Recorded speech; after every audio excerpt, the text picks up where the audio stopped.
Hi, I'm Dana McCants, and today I'm going to show you an extremely effective skin rejuvenation process called microdermabrasion. Microdermabrasion has been helping people prevent and treat skin issues for over 25 years. It is especially good for maintaining a beautiful complexion if you already have one, and it also helps to reduce fine lines, mild acne scarring, uneven skin tone, and large pores. By gently removing the upper layers of the epidermis, microdermabrasion increases the cellular turnover rate, thereby refining the surface skin and stimulating collagen and elastin production underneath. A single session will bring about brighter skin tone and finer pores, and several treatments can fade more serious issues like sun damage, fine lines, scarring, and hyperpigmentation.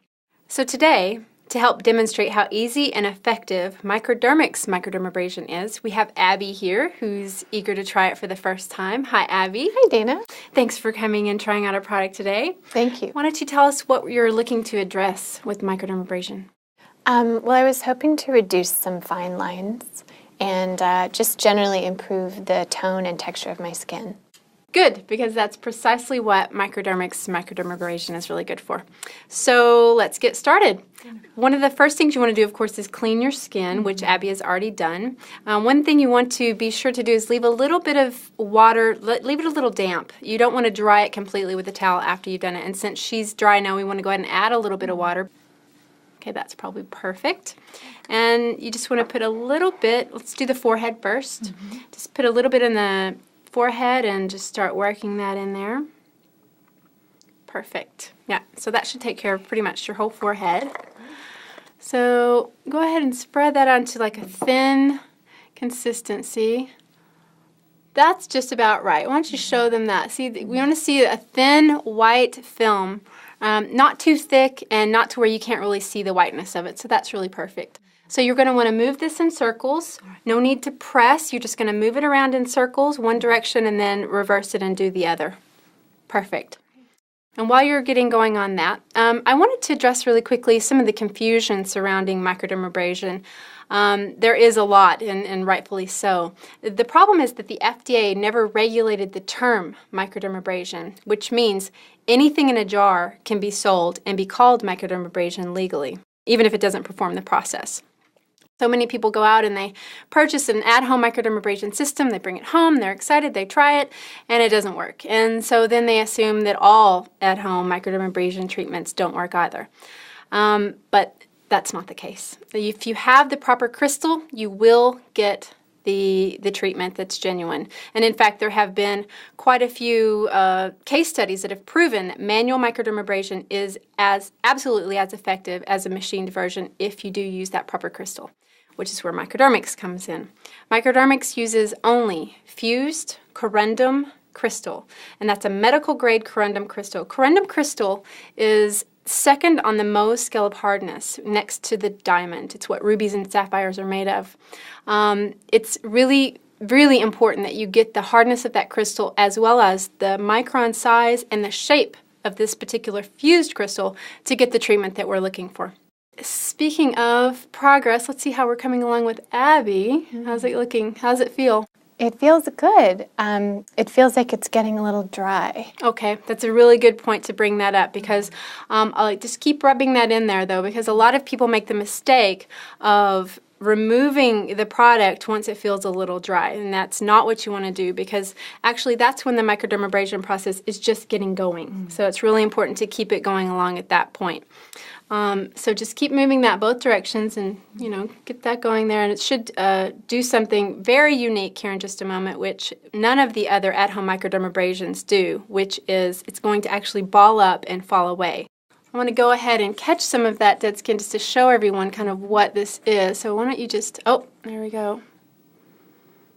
So just make sure you keep it out of the hairline and eyebrow area, which it's kind of hard to do that because it tends to want to move up and down, so you want to kind of keep it towards the center. Okay. Oh yeah, here it comes. Yeah, you definitely have gotten it now. Perfect. So you want to keep moving the crystal around until all of the little pieces have fallen off, and then you'll know you're finished when it feels perfectly smooth, like there's nothing left to fall off anymore.